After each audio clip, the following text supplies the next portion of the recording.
Good morning everyone सबाई केमन आछो आशा करछि सबाई खूब भालो आछो आमिও भालो आछि। आमि ऋतु मल्लिक ब्लगे तोमादेरके जानाई अनेक अनेक वेलकाम और अनेक अनेक भालोबासा।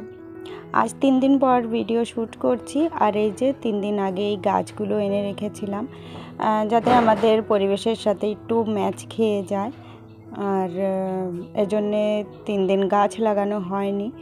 যাই হোক কয়েকদিনের মধ্যে এই গাছগুলো সঠিক জায়গায় লাগিয়ে দেব।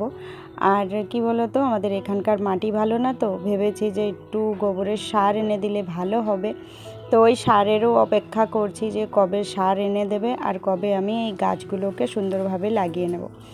কারণ ব্যস্ত হয়ে মানে আমি সেইভাবে লাগাতে চাইছি না যে শুধু মাটিতে লাগিয়ে দেব, যার জন্য একটু অপেক্ষা করছি।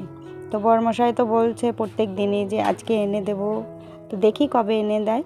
আর এই যে গাছে একটা গাছে তো সুন্দর ফুলও ফুটেছে আর কি সুন্দর কালার। তো এখানে 4টে জবা ফুল গাছ আছে আর একটা কালার মানে কমলা কমলা ফুল হয়েছে, তো ওই ফুলের আমি নামও জানি না। আর একটা বিগনভেলিয়া গাছ হয়েছে মানে এনেছি, সেটা হলুদ কালারের। তো এখন তো এই যে গাছের মধ্যে দেখছি যেগুলো হলুদ হলুদ পাতাগুলো আছে সেগুলোকে একটু বেছে বেছে দিচ্ছি, পরিষ্কার করে দিচ্ছি। প্রত্যেক দিনটা শুরু হয় আমার এই গাছগাছালিগুলোর মুখ দেখে। আমার খুব ভালো লাগে যখন দেখি গাছের ঢকগুলো খুব সুন্দর হয়ে রয়েছে, একদম ফ্রেশ ফ্রেশ হয়ে রয়েছে। আর প্রত্যেক দিন আমার প্রচণ্ড খাটনিও হয় এদের পেছনে, কারণ আমি মানে যেই গাছপ্রেম যারাই গাছপ্রেমী আছে বেশিরভাগ তো আমি সবাইকেই গাছপ্রেমী দেখি। কেউ এমন নেই যে সে ফুল গাছ বা সবজি গাছ এগুলোকে ভালোবাসে না, সবাই ভালোবাসে।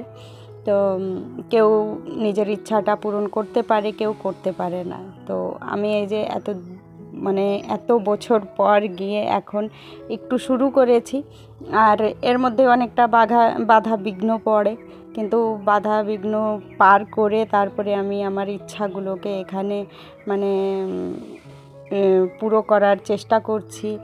আর প্রত্যেক দিনই এখানে আমাকে সময় দিতে হয়, প্রচণ্ড সময় লাগে। আর মাটি আমাদের এখানকার ভালো না, যার জন্যে আরও আমার মানে মাথাটা ঘামাতে হয় কি দিলে ভালো হবে। কিন্তু কি বলো তো কোনো কেনা সার সেই সমস্ত দিয়ে আমি কিন্তু এই বাগানটা মানে তৈরি করতে চাই না।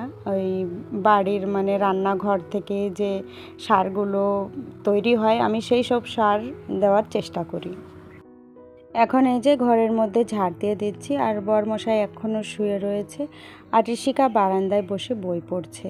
তো খুব ভোরে ওঠে, মানে আমারও আগে আগে ও উঠে যায়, উঠে গিয়ে তারপরে ও বই পড়ে। তো ওর প্রথম কাজই হচ্ছে এই। তারপর যখন দেখে একটু বেলা হয়ে গিয়েছে তখন ব্রাশ করে তারপর সকালের যা খাবার ও খায়। আর ওর বেশিরভাগ মানে ও খাওয়া দাওয়া করে পূজার ঘরেই, আমার ঘরে শুধু রাতটুকু থাকে আর ওই পড়াশোনা করার জন্য যেটুকু সময় থাকে।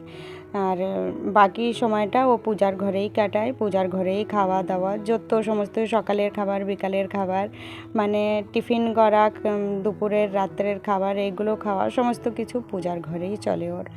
এখন এই যে ভালো করে ঘর উঠান সমস্ত কিছু ঝাড় দিয়ে নেব। ঘরটা ঝাড় দেওয়া হয়ে গিয়েছে, রান্নাঘরটা পরিষ্কার করব। তার আগে আমি এঁঠো থালা বাসনগুলো ওই কলপাড়ে রেখে এসেছি। কাজ করতে করতে অনেক সময় আমি এটাও ভুলে যাই যে ক্যামেরার ভিডিওটা মানে ফোনের ভিডিওটা আমি অন করেছি কি করিনি। আর এক সময় যখন দেখি ক্যামেরার অ্যাঙ্গেলটা চেঞ্জ করতে যাই তখন দেখি যে আমি ভিডিওই শ্যুট করিনি। তো এরকম ভুল আমার হতেই থাকে, আরও কার হয় তোমরা কিন্তু একটু জানিও। তো অনেক বোনরা অনেক দিদিভাইরা কমেন্টও করেছো, আজকে কিন্তু কমেন্টের রিপ্লাই দিতে পারছি না কারণ এডিটিংটা আমি খুব তাড়াহুড়া করে দিচ্ছি, কেউ কিছু মনে করো না। তো আমি কালকের ভিডিওতে চেষ্টা করব তোমাদের সমস্ত কমেন্টের উত্তর দেওয়ার। তো এখন তো এই যে উঠানটাও একটু ভালো করে ঝাড় দিয়ে দিচ্ছি। আর এইদিকে টবে কিন্তু এই দেখো একটা কচু গাছ লাগিয়েছিলাম আর এর মধ্যে ধুন্দুলের গাছ হয়েছে, তো গাছের এক সাইডে রেখে দিয়েছি যাতে গাছ বেয়ে বড় হয়ে যেন ধুন্দুল ধরে। তারপর চলে এসেছি রান্নাঘরটাকে একটু পরিষ্কার করে নিতে। এখন ভালো করে রান্নাঘরটা পরিষ্কার করে নেব। আজ দিন হচ্ছে শনিবার আর আজকে কাজের চাপটা অনেকটা বেশি আছে, যেহেতু শনিবারে আমরা নিরামিষ খাই। তো আজকের দিন প্রত্যেকটা জিনিস ক্লিন করতে হয়, রান্নাঘরের যে নুড়ি থাকে, পাটা শিল, এইগুলো সমস্ত কিছু ধুয়ে ফেলতে হবে। তো এখন তো এই যে রান্নাঘরের টেবিলগুলো মুছে থালা বাসনগুলো ধুয়ে নিচ্ছি, আর থালা বাসনগুলো ধোয়া হয়ে গেলে তারপর রান্নাঘরটাকে মুছে নেব। আর এই কাজের মাঝখানে অনেক দিন এমন থাকে যে কাজগুলো বাদ দিয়ে তারপর বরমশার জন্য কিছু একটা রান্না করে দিতে হয়, না হলে কিন্তু ও বাড়ি থেকে না খেয়ে গেলে বাজারে গিয়ে কিচ্ছুই কিনে খায় না। তো আজকে দেখছিলাম ও রেডি হয়ে গিয়েছে, আর ওকে বলছিলাম যে ঝটপট করে কিছু একটা করে দিই। বলছেন না, আমার আর সময় নেই, কারণ ভাড়া চলে এসেছে, মানে ফোন করলেই ও চলে যায়। তো সকাল সকাল ভাড়া চলে এসেছে, আর ও এখন বেরিয়ে পড়বে, রেডি হয়ে গিয়েছে। আর আমার থালা বাসনগুলো এই যে ধোয়া হয়ে গিয়েছে। এই কলপাটটা পরিষ্কার করতে করতে টুসি খাতুন বোনের কথা মনে পড়লো। তো টুসি খাতুন বোন আমার কাছে শুনেছিলে যে এই কলের জলটা মানে কোথা দিয়ে পড়ে। তো এই কলের জলটা ওই সাইড থেকে একটা পাইপ সেট করা আছে, তো ওখান থেকেই জলটা চলে যায়, আর নিচে পুরো খাড়া, মানে ভাঙুনি যাকে বলে। আর এখানে যদি বৃষ্টির জল পড়ে পুরো মাটি কেটে চলে যাবে, কিন্তু উপরে ছাউনি আছে, এই জন্যে আর কাটার কোনো ভয় নেই। তারপর চলে এসেছি রান্নাঘরটাকে মুছে নিতে। থালা বাসন মেজে ওইভাবে রেখে দিয়েছি, এখনও কিন্তু ওটাকে আর জায়গা মতন রাখিনি। আগে ভাবলাম রান্নাঘরটা একটু ভালো করে মুছে নিই, তারপর গিয়ে ওই সমস্ত কাজ করব। রান্নাঘরের সাথে সাথে বাইরের এই সাইডটাও একটু মুছে নিচ্ছি। এমনি প্রত্যেক দিন এখানে জল দিয়েই ধুয়ে ফেলি, তো আজকে ভাবলাম আজকে ধোয়াধুয়ি বাদ দিই, আজকে একটু মুছেই নিই।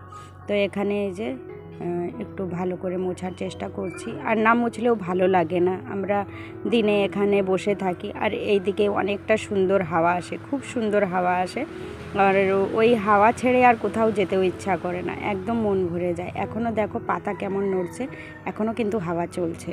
এখন ঘরের সামনের এই সিঁড়িটা ধুয়ে তারপর চলে যাব স্নান করতে। সকালবেলা থেকে দেখলেই তো কত কাজ করলাম, আর হিসাব করলে অনেক কাজ দেখা যাচ্ছে পড়েও আছে।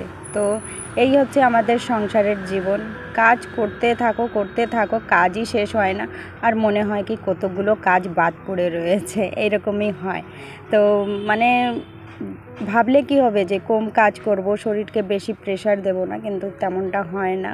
ওই কাজ না করলে সেই কাজটা পড়ে থাকে, আর যেহেতু সংসারটা একার, তো নিজেকেই করতে হয়, তো এই জন্যে চাপটা মানে নিজের ঘাড়েই এসে পড়ে যায়।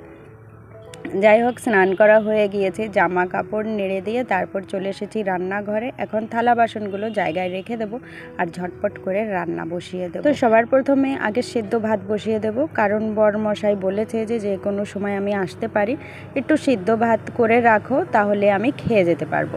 তো অনেক দিন এমন হয় যে সেদ্ধ ভাত করে রাখলেও আসে না, ওই মনে করো একটা ভাড়া পেতে মানে ক্লিয়ার করতে করতে তারপর আরেকজনের ভাড়া চলে আসে। তো টাকার লোভটা হচ্ছে বড় লোভ, তো ওই লোভ ছেড়ে ও আর বাড়ি আসে না। আর এই করতে করতে একদিন সন্ধ্যাও হয়ে যায়, মানে সারাটা দিন না খেয়েই কাটিয়ে দেয়। তো যাই হোক, ওইদিকে আলু সেদ্ধ ভাত বসিয়ে দিয়েছি। আজকে যেহেতু নিরামিষের দিন, তো নিরামিষ রান্না করব। সমস্ত সবজিগুলো দেখো কেটে নিচ্ছি। এখানে গাজর আছে, পুঁই শাক, আলু, মিষ্টি আলু, তারপর কুমড়ো, পটল, বেগুন, সমস্ত সবজিগুলো কেটে তারপর ঘ্যাট তরকারি রান্না করব। তো আমাদের এইদিকে কিন্তু এটাকে ঘ্যাট বলে। প্রত্যেকটা গৃহবধূকে এইভাবে প্রত্যেক দিনই কাজ করতে হয়। কোনো দিন আমি শ্যুট করে দেখাই, কোনো দিন শ্যুট করে দেখাই না। তো আজকে দেখো অনেকটাই কাজ করলাম, আর প্রত্যেকটা হাউসওয়াইফ কিন্তু এইভাবে পারফেক্টলি ধৈর্যের সাথে সমস্ত কাজগুলো গুছিয়ে করে। এই কাজগুলো করার পেছনে একটু কষ্ট হলেও কিন্তু কষ্ট মনে করে না, খুশি মনে কিন্তু সে নিজের সংসারের কাজগুলোকে কমপ্লিট করার চেষ্টা করে। তো আজকে আমি রান্না করেছি ঘ্যাট তরকারি, আর সাথে করছি কাঁচা আমের টক। তো এটা হলুদ ছাড়া টক করি আমি, আর এর মধ্যে চিনিও দিই না। তো এইভাবে টক আমার দিদা করতেন, খুবই ভালো লাগে, গরমের দিনে খেলে আলাদা একটা শান্তি পাওয়া যায়। তারপর রান্না বান্না তো আমার হয়ে গিয়েছে। এইদিকে পূজা নিজের চ্যানেলের জন্য ভিডিও শ্যুট করছে। তো প্রত্যেকটা সপ্তাহে মানে রবিবারের দিন ও ভিডিও দেয়, একটা ছোটোখাটো ব্লগ ভিডিও, আর খুব সুন্দরভাবে ভিডিওটা করার চেষ্টা করে, ও খুব কষ্ট করে। তো এখন আমার তো রান্না বান্না হয়ে গিয়েছে, আমিও বসে বসে সমস্ত কিছু দেখছি আর তোমাদের সাথে একটু শেয়ার করছি। তো চলো ভিডিওটা এখন শেষ করছি, ফিরে দেখা হবে কালকে। সবাই ভালো থেকো।